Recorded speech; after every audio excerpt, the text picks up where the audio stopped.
What's up, you guys? This is Tim Trevor, the managing editor of the Diecast Collector. Tonight, depending on what part of the world you're from, we're doing a 1996 Chevy, could be a S10, whatever, race truck.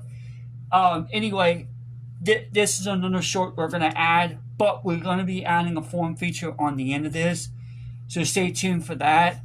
There's going to be an update on that. I updated it on the blog, but I'm going to update everyone on here as well. And this is a new concept we're going to try without having features. So stay tuned. Don't want to miss it. Until next time, we're out.